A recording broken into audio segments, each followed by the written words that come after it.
오늘 이제 3거래일 정도 쉬고 나서 다시금 문을 열었습니다. 명절 후유증을 벗어내기도 전에 이제 이번 주에 하루만을 좀 남겨두고 있는 상황인데요. 어떻게 대응을 해봐야 할지, 꾸준히 지켜보기만 해야 될지 많이들 고민이 되실 겁니다.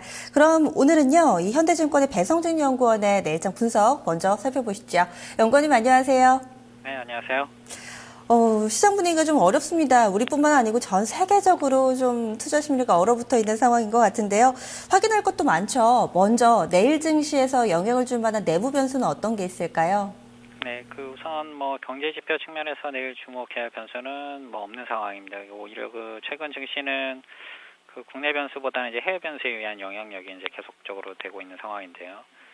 당초에 보시면 이제 국내 증시는 지난주 후반에 이제 강한 반등세를 나타낸 이후에 이제 1900선에서 이제 제한적 등락을 좀 보일 것으로 예상을 했습니다만, 지난 연휴 기간 동안에 이제 해외 증시의 이제 변동성이 다시 이제 크게 확대가 되면서, 금일 국내 증시의 경우 대부분 종목들이 이제 급락을 하면서 이제 주요 지지선을 좀 이탈한 상황으로 이제 기술적 측면에서 보면 아무래도 이제 추가 변동성 확대 가능성이 계속적으로 유의해야 될 상황에 좀 직면했다 이렇게 좀 볼 수가 있겠고요. 코스피 시장의 경우는 사실 밸류에이션 측면에서 이제 부담감은 계속적으로 좀 낮은 상황이지만, 투자 심리 측면에서 이제 시장의 불확실성을 좀 계속적으로 좀 반영하면서 수급 불안정성이 지수 하락으로 연결되고 있는 상황이라 볼 수가 있겠습니다. 따라서 지수 급락에 따른 이제 단기적 상승은 나중에 좀 기대는 해볼 수 있겠지만, 계속적으로 말씀드린 대로 유가라든가 이제 미국 금리 인상, 그다음에 이제 중국 및 유럽발 증시 변동성 확대 등의 이제 요인이 좀 안정되기 전까지는 본격적인 상승은 좀 힘들 것으로 좀 예상을 해볼 수가 있겠고요. 코스닥 시장도 금일 시가총액 1위 기업인 셀트리온이 미국 FDA 승인 권고를 획득했다는 소식으로 오전에는 상승 흐름을 이어갔지만 이후에 이제 좀 약세 반전을 하면서 이제 대부분 종목들 역시도 하락세를 이어가면서 상대적으로 좀 견고한 지지들이 형성했던 이제 680선을 좀 하향 이탈을 했고요. 또 중요한 장기 추세 지지선인 660선마저 지금 좀 이탈한 상황이기 때문에 빠르게 660선을 좀 회복할 수 있느냐 여부가 이제 좀 주목된다 좀 볼 수가 있겠습니다. 전반적으로 현 지수대에서는 강한 반등을 좀 기대하기 힘든 상황으로, 국내 변수보다는 해외 변수에 대한 이제 민감도가 주요 변수로 계속적으로 시장에 영향을 미칠 수 있겠다 이렇게 좀 볼 수가 있겠습니다. 해외 변수의 중요성 여러 차례 강조해 주셨는데요. 그럼 오늘 밤에는 어떤 이벤트를 주목하는 게 좋을까요? 오늘 밤에도 사실은 당장에는 내일 발표될 지표가 좀 많지 않기 때문에 시장에 큰 영향을 미칠 만한 변수는 없겠습니다. 하루 동안에는 미국에서는 매주 목요일 발표되는 신규 실업수당 신청 건수가 있겠는데요. 지난주에 보시면 이제 동지표가 당초 예상치가 이제 27.7만 건이었었는데 이제 그보다는 높은 이제 28만 5천 건이 좀 발표가 됐었고요. 내일은 예상치가 이제 28만 건이 예상되고 있는 상황에서 좀 결과가 좀 주목된다고 볼 수가 있겠습니다. 금주의 이제 흐름을 보시면 이제 미국 증시 이제 급락의 단초는 사실상 3월 금리 인상 우려가 이제 재차 높아졌다는 데서 좀 비롯됐는데요.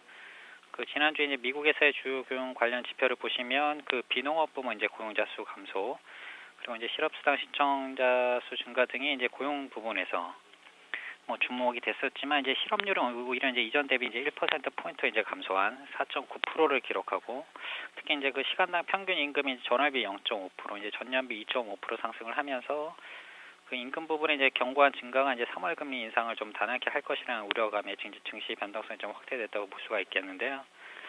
그렇지만 전일 옐런 의장이 하원위원회 보고에서 이제 미국 경제가 이제 둔화될 경우에는 기준금리 인상을 좀 연기할 수 있다는 좀 입장을 표명을 했고요. 그다음에 이제 금일 밤에는 다시 상원의원에서 발언이 예정되어 있기 때문에 이제 근본 시장 변동성 급변이 이제 주된 원인 중 하나로 작용한 금리 인상 우려감을 희석시킬 수 있을지가 좀 주목된다고 좀 볼 수가 있겠습니다. 유로존에서도 새로운 악재가 좀 동반적으로 좀 나타났는데요. 최근에 이제 도이치뱅크라든가 이제 바클레이즈 등 이제 주요 유럽은행들의 이제 실적 악화가 진행될 경우에 국가본도 이제 투자자들에게 이제 이자를 지급하지 못할 수도 있다는 우려감이 좀 높아지면서 이것이 재차 유럽 주요 은행들의 이제 부실로 연결될 수 있다는 우려감이 제기가 되었고요. 이에 따라서 이제 유럽 증시 변동성 확대 우려가 계속적으로는 시장에 영향을 미칠 것으로 좀 예상을 해볼 수가 있겠습니다. 예, 기존에 이제 유가 변동성이라든가 이제 미국 금리 인상 우려, 그리고 이제 이에 더해 이제 최근 유럽발 증시 변동성이 뭐 추가적으로 이제 발생을 하고 있어서 예, 시장 분위기 반전으로 이제 해외 변시 영향력을 이제 계속적으로 점검해서 이제 이를 고려한 예, 보수적 관점에 대응이 좀 바람직하겠다, 이렇게 좀 계속 볼 수가 있겠습니다. 그럼 오늘도 지금 마감 좀 앞두고 있는 상황이고 내일까지, 이 금요일까지 좀 관망해야 되는 게 맞는 건가요? 예, 뭐 당초에 이제 뭐 지수가 1,840선을 뭐 지난주에 저점으로 이제 빠르게 반등한 이후에 뭐 주요 변수인 뭐 유가 반등이 뭐 기조적이지 않을 것이라고 좀 말씀을 드렸었고요. 그리고 뭐 이제 중국 증시가 지금은 휴장이긴 하지만 여전히 이제 변동성 장세를 이어가고 있다는 점에서 이제 전반적인 기조는 이제 뭐 본격적 반등보다는 예, 박스권 거듭을 좀 지속할 것으로 이제 예상이 되었었는데요. 근데 이제 이에 더해서 이제 유가 변동성이 최근에 이제 다시 좀 확대되는 조짐이 좀 나타나고 있고요. 뭐 미국의 기준금리 인상 가능성이 뭐 오늘 밤에 이제 옐런 의장 발언에 의해서 이제 다시 수고를 둘 수는 있겠지만, 뭐 유럽 증시의 변동성이 다시 좀 확대되고 있기 때문에 아무래도 이제 시장 전체의 이제 변동성을 뭐 줄이긴 좀 힘들다는 측면에서 고려를 하면 이제 국내 시장 역시도 이러한 영향에서 이제 벗어나지 못하고 이제 낙폭을 키운 상태에서 아마 내일 시장 역시도 계속적인 등락을 좀 거듭할 것을 좀 볼 수가 있겠고요. 다만 이제 보시면은 최근에 이제 글로벌 증시 급락과 이제 일본의 마이너스 금리 정책 실시 이후에 그 효과에 대한 이제 의문이 제기가 되면서 일본 증시가 좀 급락을 하고 이제 엔화 가치가 이제 급등을 하면서 이제 오히려 원 백엔 환율을 보시면 2015년 8월보다도 더 높게 상승을 하면서 지금 이제 수출 기업들의 경우에는 만약에 이제 시장 안정화가 이어진다면 이제 상대적으로 좀 경쟁력 회복에 대한 기대감을 높일 수 있다는 측면에서 금일 보시면 자동차 업종 같은 경우에는 이제 상대적 낙폭이 좀 크지 않다는 점에 좀 주목할 필요가 있겠습니다. 끝으로 간략하게 한 개만 묻겠습니다. 지금 박스권 등락 예상해 주셨는데요. 코스피, 코스닥, 밴드 하단은 어느 정도까지 보세요? 지금 흐름에 놓고 보시면은 이제 2015년 저점에 한 1,800 추가적으로 낙폭이 확대가 된다면은 뭐 1,820 정도까지도 내려갈 가능성이 있다, 이렇게 좀 볼 수가 있겠습니다. 코스닥은요?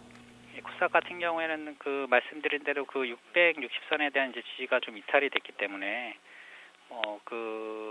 현 시점에서는 뭐 이제 추가적인 하락할 경우에 이제 밴드 구성보다는 이제 빠르게 회복할 수 있느냐에 좀 주목을 해야 될 것으로 볼 수가 있겠습니다. 네, 오늘 말씀 고맙습니다. 네, 고맙습니다. 집중 골든타임 1부였고요. 잠시 후 2부에서 뵙겠습니다.